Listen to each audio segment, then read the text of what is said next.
Hello, everyone. Welcome to our third series on the CVI. Today, we'll be looking at multiple dimensions intervention approaches for students who have CVI. I'd like to introduce our speakers, Amanda Lewick and Elizabeth Hartman, and I'm going to give a brief bio for both. Professor Lewick has been in the field of visual impairments for over 40 years, providing direct service, training, educational professionals, and conducting research and development activities related to individuals with visual impairments in the US and abroad. Her numerous publications related to visual impairment include Vision in the Brain, Understanding Cerebral Visual Impairment in Children with her co-editor, Gordon Dutton. Functional Vision, a practitioner's guide to evaluation and intervention, Developmental Guidelines for Infants with Visual Impairments, a guide for early intervention, 2nd edition, with co-authors Drs. Deborah Chen and Elizabeth Hartman. The CVI Companion Guide with Dr. Chen and Hartman, coordinated with our earlier developmental guidelines manuals. Dr. Lewick is a professor emeritus at San Francisco State University. Elizabeth Hartman is an associate professor of education at LaSalle University and a co-lecturer of T560 Universal Design for Learning at Harvard's Graduate School of Education.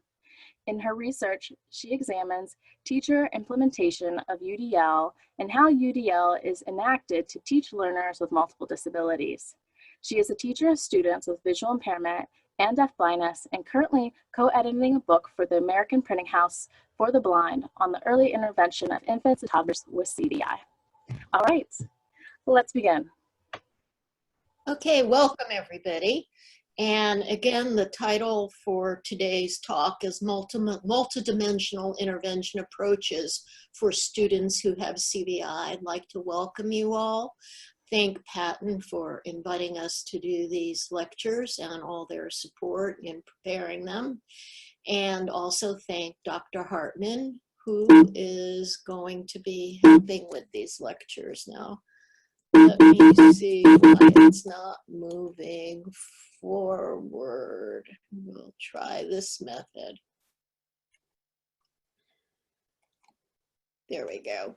So the agenda for the webinar, we're first going to talk about pulling it all together, how to pull together all the information that we've gathered in our assessment methods to determine approaches to intervention. Then we'll talk about assessment and instruction within typical activities, and finally go into diagnostic teaching for children who have CVI, and I'll be expanding upon that towards the end of this seminar. We do want everyone to contribute to the conversation as you see fit. I'm going to turn it over for a second to Professor Hartman, who is going to be handling the chat and the Q&A on this webinar. So Liz, want to explain that to everybody? Sure. Hello, welcome. As Amanda said, we're so happy to be here today, and we hope to engage you in conversation. And there are different ways to do that. The first opportunity, we're going to ask you to put some ideas into the chat, and then later on in the presentation, there are going to be 2 opportunities for you to do Q&A. So you can go to the bottom, select that Q&A button, and then put in your response there. And then throughout the presentation as well, if you have questions you'd like to ask, feel free to put them in the Q&A. And as Amanda presents, I will be manning that and making sure that those questions are answered. So I look forward to chatting with you all. Thank you. So before we begin, we'd like to get the chat going and want you to start thinking about instructional methods for students who have CVI. What instructional methods do you commonly use? How do you embed instruction into typical activities? Please share these on the chat. And as we present, think about how the information presented applies to your intervention practices for kids who have CVI. So let's go.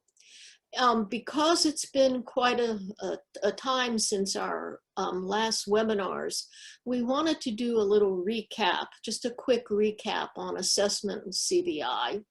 And I can't go into it in detail, but I just want to remind you of all the manifestations of CVI. There were 16 major categories of manifestations of CVI. And these were broken down into over 50 subcategories of manifestations of CVI. And so our assessments were looking into all of these different types of manifestations. And the other way to think about assessment is to think about it in tiers of assessment, of looking at basic visual functions, functional vision, screening for hearing and visual processing, behavioral adaptations, doing observations and history taking, and then going into a second tier where you delve into more detail in visual processing, auditory processing, and other neuropsychological types of evaluations.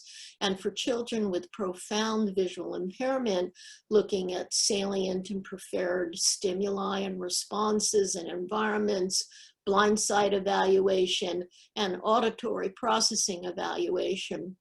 Then there's a third tier where you look at how the children's CVI affects functional tasks and situations, core and expanded core curriculum areas, people's understanding of CVI, and the environmental analysis, because the environment has a huge impact on how CVI manifestations express themselves.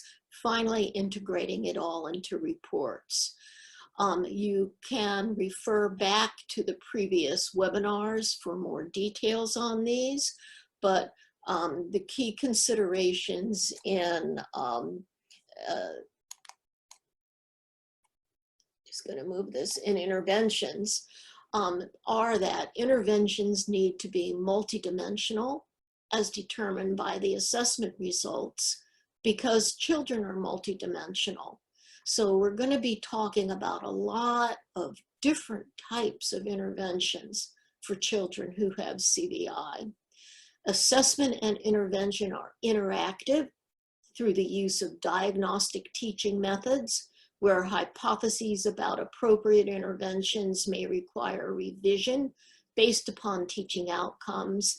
And for those of you who are in districts that implement response to intervention or multi-tiered systems of supports, these data-driven methods are applicable to students who have CVI.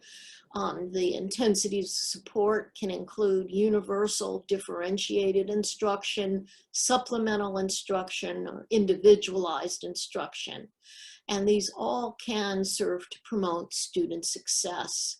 They have to be applied thoughtfully to students who have CVI, who may need various types of instructional support services.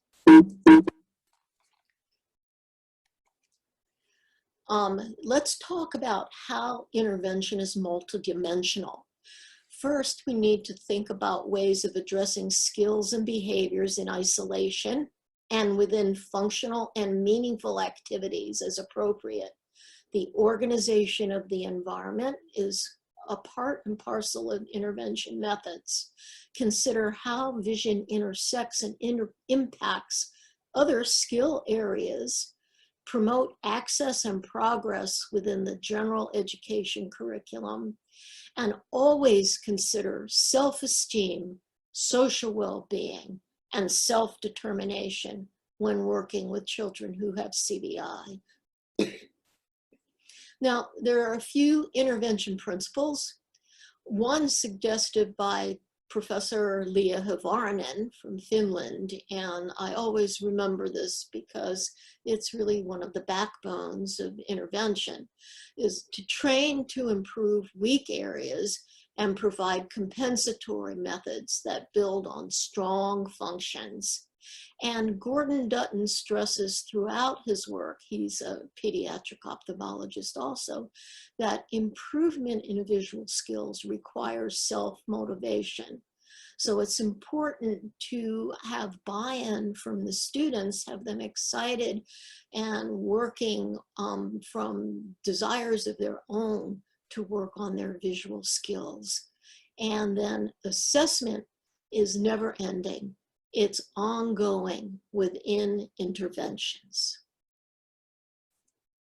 So the focus of today's webinar with that background is what and how do we teach children with CVI? We're going to be talking about principles, organizing principles. In the next webinar, we're going to go into a lot of specifics. So in education, interventions address access to and progress in the core curriculum and the expanded core curriculum. As mentioned earlier, we need instruction to promote skills, and not only visual skills, but performance skills and other sensory processing skills. We need instruction in compensatory methods, like the use of mobility devices, large print, braille, positioning of the material in relation to the body, the spacing of the material. And we need to think about infusing skill instruction in compensatory methods within curricular areas and daily routines, such as play routines for early childhood or school activities for older children in reading, math, and digital device use. Now, what are instructional priorities for children with CVI? These are determined from an array of assessment results. So we've got all this assessment information. How do we apply it to children who have CVI? Pulling it all together, first with the visual information. This serves as a guide for eyeglasses for refractive error and or accommodation needs. As stressed earlier, accommodation issues are often overlooked in children who have CVI and must be addressed. We need to use this information to determine the optimal size of materials, and the size of the materials will vary with the distance of the materials because they have an interactive relationship. So we need to look at the optimum distance from materials and match the size to that distance and the level of contrast needed. Visual function and functional vision information serves as a guide for the best area of vision, color requirements, illumination requirements, accommodations for visual skills, and instruction in specific visual skills. It also serves as a guide for the use of movement within the child's visual capabilities, accommodations or alternative methods to assist in the visual guidance of the limbs, alternative strategies to identify people, objects, shapes, pictures, words, or facial expressions when problems in these areas are a manifestation of a particular child's CVI, and alternative strategies to follow familiar and unfamiliar travel routes. Other information serves as a guide for optimal auditory presentation modes, sensory motor skill interventions, and ways to combine sensory channels to promote attention. We build upon the strengths of different sensory channels as well as cognitive and motor capabilities to design appropriate interventions. And finally, and never forget, assist with the social emotional concerns of the student and the family. So in pulling this information together, it gives us ways to determine how to infuse assessment results into practical applications within daily tasks and curricular areas. So let me just quickly show you this chart. And in the chart, you'll see that we have the basic functional vision abilities on the bottom left, and these are psychosocial, cognitive, visual, and physical. And we can do interventions at this point. These all combine to affect interventions that may deal with complex skills and behaviors, psychosocial, cognitive, visual, and physical. And these may require interventions for their application in functional and meaningful activities in the school, home, and community.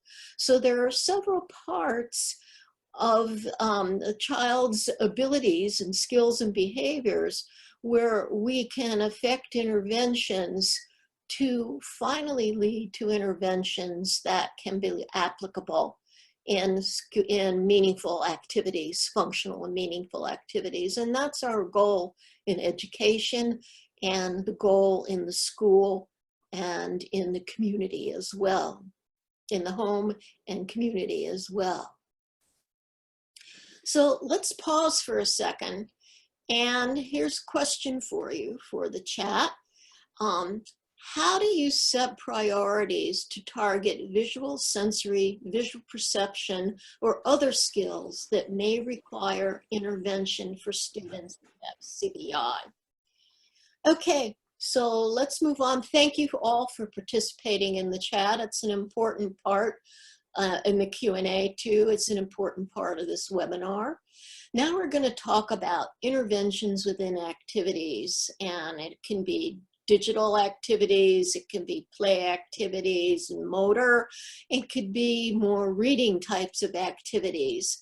And let's talk about the advantages to teaching skills within activities. First, they increase opportunities for instruction in typical activities. So it's not just happening in an isolated time once a week. It can be incorporated throughout daily activities for kids. It's meaningful and functional for the student, can reinforce homeschool partnerships for activities outside of school, which makes it meaningful for the child's family. And you can receive input from families of their needs and for their successful methods. And we wanted to add one caution here that when skills are taught in isolation, they may not have meaning for the student, be practiced and reinforced often, and allow for generalization to other contexts and people.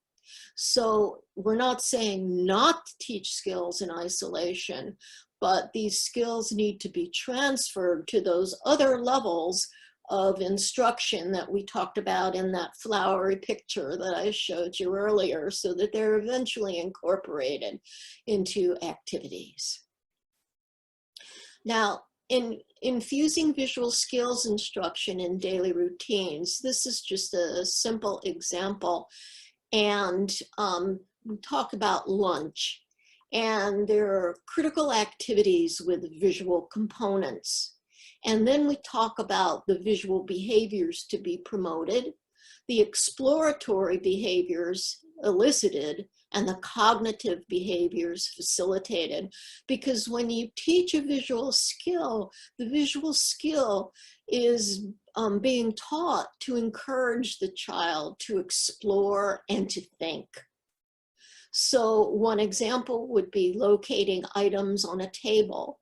And the visual behaviors to be promoted would be fixating on a cup or a utensil or food. And exploratory behaviors are visual scanning, searching, examining. For fine motor, it would be swiping, and visual motor, it would be reaching. And there are lots of cognitive behaviors discriminating attributes like shape and size and color, understanding concepts with body image, spatial objects in the environment, object permanence, developing a sense of self-control. So for each activity with a visual component and the behaviors, you want to take it up a notch and look at the exploratory behaviors and the cognitive behaviors that are facilitated. We want to encourage the children to explore and to think as their vision improves. Other behaviors that can be promoted during lunch activities are scanning and searching for specific food items, shifting gaze among items on a plate. visual following of a teaching assistant pointing to food items, indicating choices through eye pointing and direct reaching, and visual examination of food items and utensils. It's a rich environment for teaching visual skills and having the visual skills, pardon the pun, feed into other behaviors that children need to learn. Examples of other routines for infusing visual skills instruction are recreation and leisure routines, activities of daily living routines, classroom routines, cafeteria routines, playground ground routines, and reading and other specific instructional routines.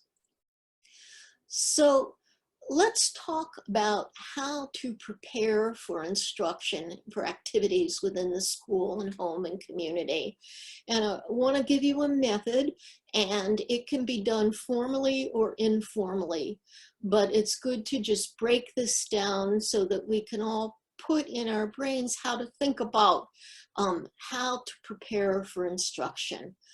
First, it starts with a task analysis, looking at then the sensory demands of each task in that analysis, the capability of the students to meet the task demands, determining intervention approaches, whether it's compensatory methods or teaching sensory and performance skills, including those from the expanded core curriculum. Now, the other thing I want to mention, these can be implemented by a specialist teacher like a TBI or an O&M, a regular education teacher, a paraprofessional, a caregiver, or by the student himself or herself. I'm going to break this down a little bit further now. Let's give an example of identification of needed interventions in an art lesson for a 5-year-old girl, Billie Jean. And this is a chart, and I'm not expecting you to make this chart. It just makes it clear how to kind of categorize this in our minds. So we have an activity, a task analysis, the sensory demands of the subtasks in the task analysis, the student's abilities and skills matched to each task demand, and the interventions chosen. And here's the first one. Get us going, draws with a crayon during art lesson. Watch teacher demonstration as the first step in the task analysis. Sensory demands of the subtasks. View a moving target 3 feet away. The student's abilities and skills match to task demands. Billie Jean sees faces and facial expressions from a foot away. She sees slow-moving visual targets only and understands directions when spoken slowly. So the interventions chosen for Billie Jean, let's sit 1 foot from the teacher. The teacher stays in one position rather than moving back and forth because Billie Jean can't follow that. The teacher summarizes directions slowly for all children. A paraprofessional moves around the room to review directions non-intrusively with specific students. So again, I mentioned that we can do this process formally for data collection, which will be used for documentation per the IEP, collect and monitor data for specific activities implemented across environments or people. So if you want to show teachers, parents, peers, paraprofessionals, you can monitor the data from all of them to see how it's all working together to ensure that instructional parameters are understood and modifications are communicated accurately. So if the primary teacher determines that it's best to change one of the instructional interventions for Billie Jean, that's communicated to all the other teachers, parents, peers, and paraprofessionals. You might not have enough time or need to collect data, but careful preparation helps keep the key elements in mind with every activity. So let's unpack this art lesson for Billie Jean a little bit further. And we start with the National Core Art Standard, kindergarten. Identifies safe and non-toxic art materials, tools, and equipment. For Billie Jean, her activity is draw with colored crayons during an art lesson. So let's finish our task analysis. We did watch teacher demonstration. Then we have to have Billie Jean locate and open the cupboard with the art materials. Find the art materials in the cupboard. Return to sit at the desk with art materials and draw a representational picture. So there are a lot of subtasks for Billie Jean.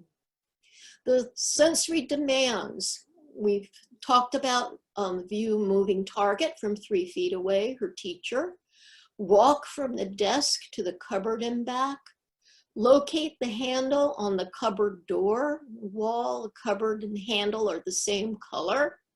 Locate small materials in a cluttered cupboard. Get whatever she needs and then return to the desk and locate her desk and chair. Now, Billie Jean's abilities and skills match to the task demands.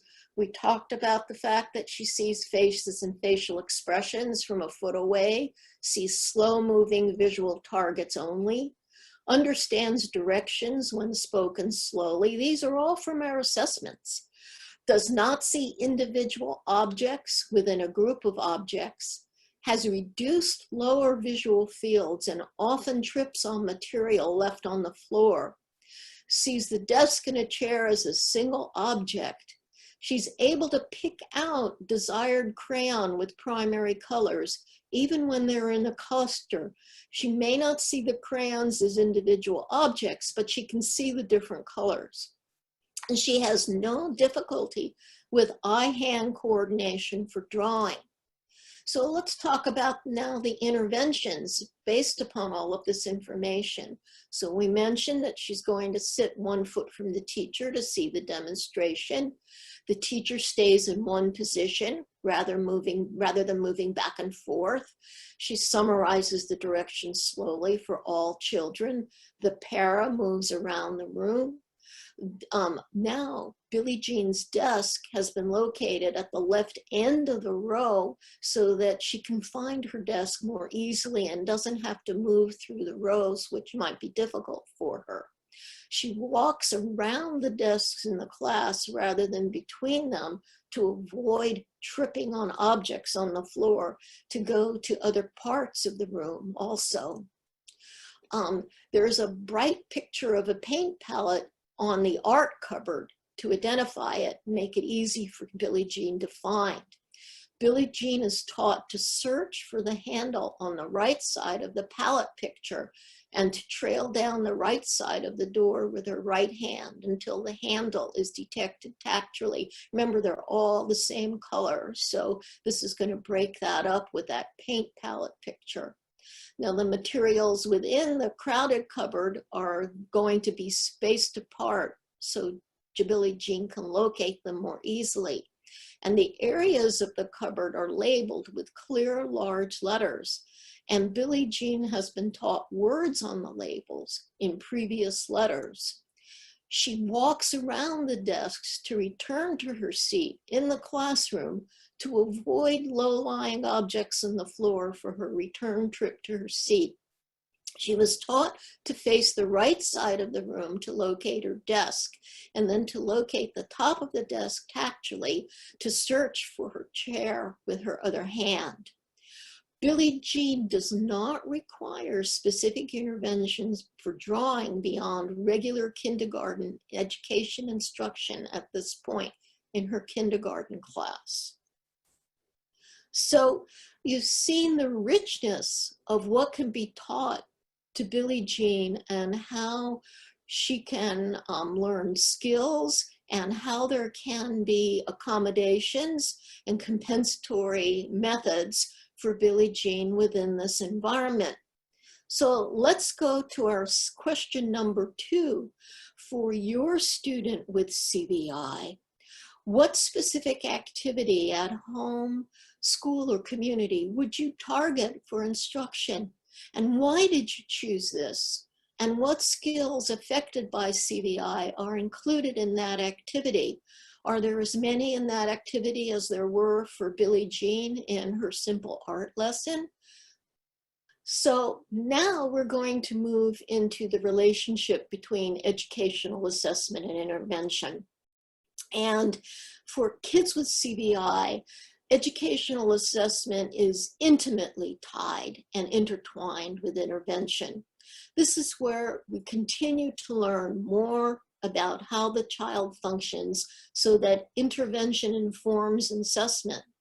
So we don't just stay with one type of intervention.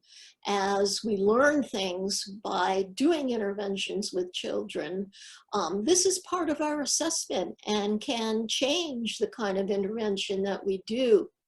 We modify the intervention as we learn more about the child, and we also modify the intervention as the child progresses or does not progress. So if we don't see progress, we need to check the intervention and see how we modify it to make sure that it's a more effective intervention. So this goes on to the issue that assessment is ongoing. We're always assessing children. And good teachers are always assessing children. You're probably, those of you who are teachers, you're probably doing this all the time. Needs of children with CVI can be complex and can change with performance improvements due to changes in the child, due to general maturation, experience, direct instruction effects, motivation changes, and biobehavioral state, if they're tired, sick, upset, excited. And also in different environmental conditions, a child may perform very differently in an isolated environment versus a very busy, crowded environment.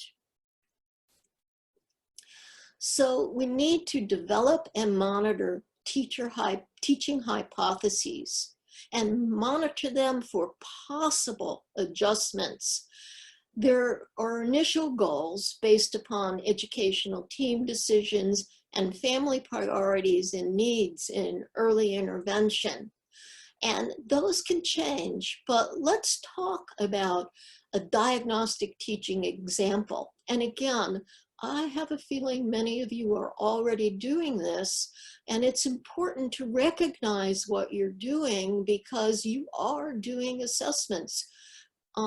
Because intervention methods have not been researched very much in children with CVI, I like to really emphasize the need for diagnostic teaching so that you monitor what is happening and use your judgment, your experience, your knowledge to make adjustments to your teaching to reflect the needs of the child as the child grows and changes.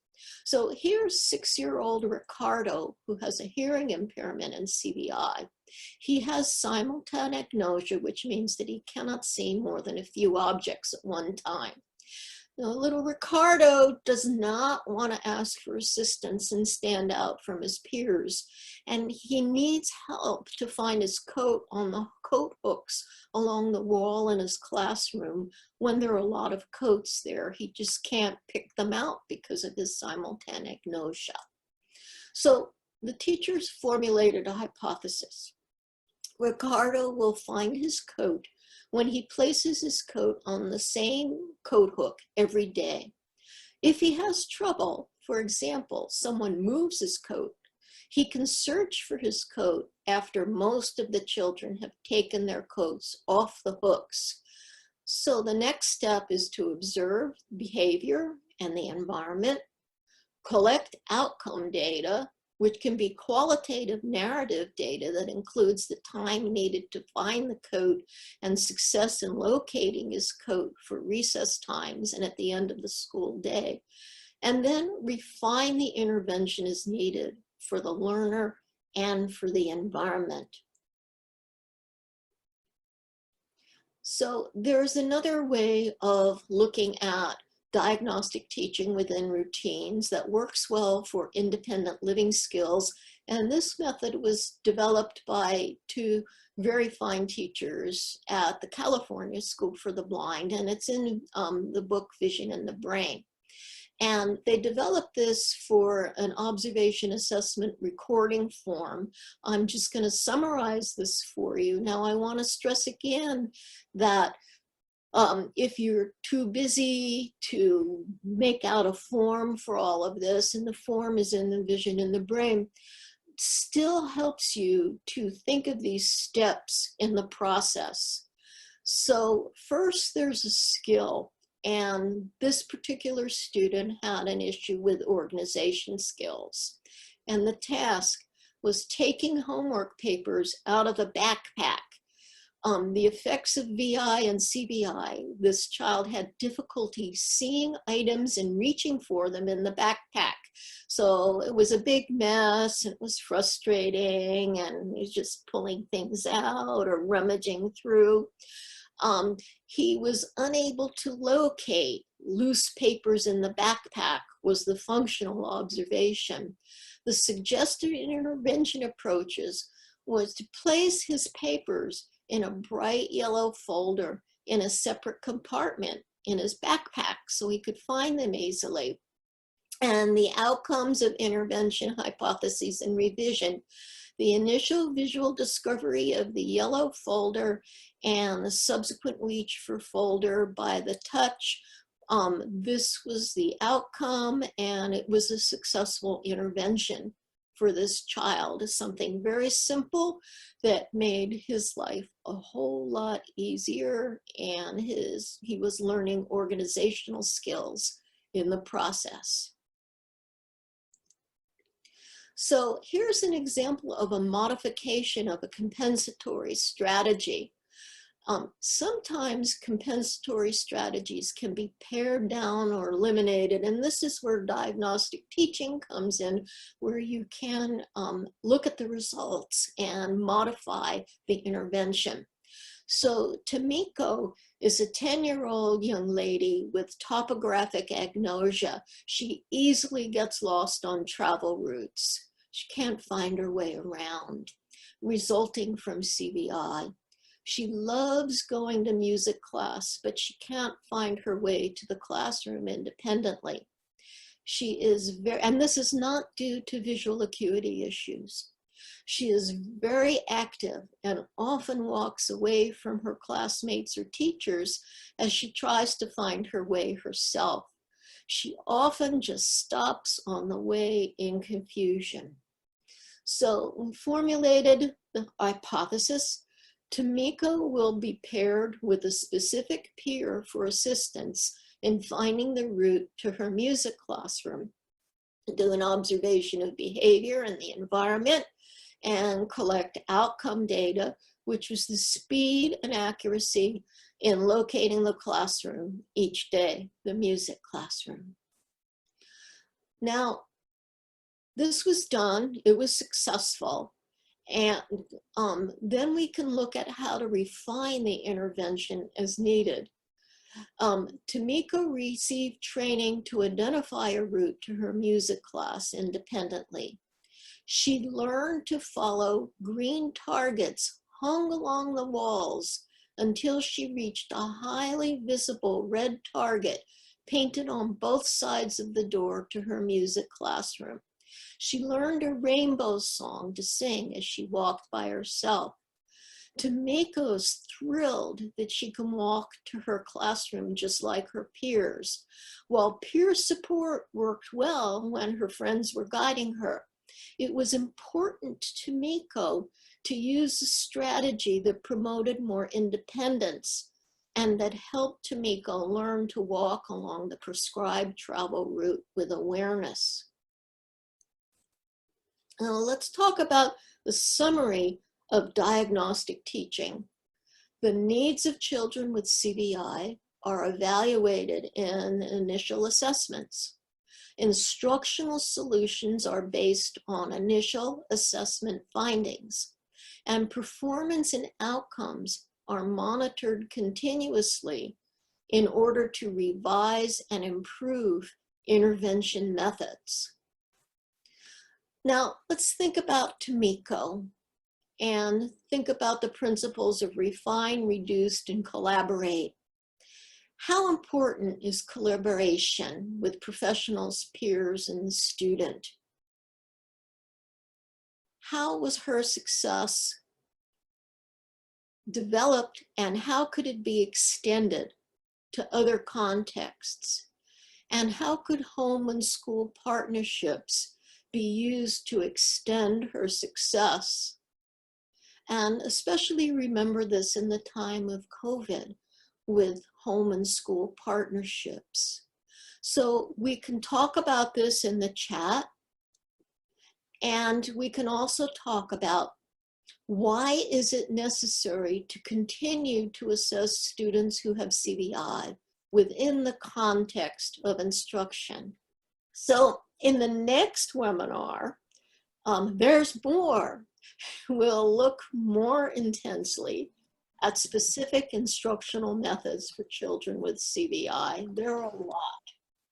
The thing about these delineation of specific instructional methods is that not every method is needed for every child, and every method must be shaped and molded to meet the needs of each child. So we'll be talking about that and how you can think about doing this yourselves for each child, and how to look at instructional methods and make a determination of whether they're appropriate for a specific child on your caseload or not. So with that, I think we'll end today's webinar and turn it back over to Jennifer. Are you there, Jennifer? I am here.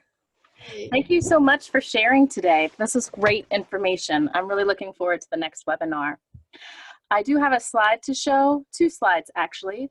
The first one will be about the previous CVI webinars that we have recorded. So I'm just going to share my screen here. There we go. And can barely reach it. There we go. So our previous CVI webinars have been recorded and they have been posted to the Patent YouTube channel. So if you go to YouTube and do a general search of the word CVI and patent, it should come up. You can also search by going into the patent channel, and at the bottom of the page, under the picture, is a little search icon, and if you click on that, put in CVI, and they also should come up. You can also consider subscribing to the patent channel, and this way you can easily find the webinars in the future, as well as the remaining 4 webinars, including today's, when we get the chance to edit those and post them. And here's a link in yellow to that webinar series. So here is our post-test evaluation. So please fill this out. If you didn't get a chance for the pre-test, please do it for the next webinar. We do compare the answers, and it helps us in providing data for our initiative. Our code today is WAD727, and I will add that into the chat in a moment. You can use the QR code or the link above to connect to the post-test and evaluation. All right, everyone, we hope that you have a great day, and we will see you next week on September 29th for the next webinar. This post-test evaluation is open until the day before September 29th. All right, bye, everyone. Bye, everybody.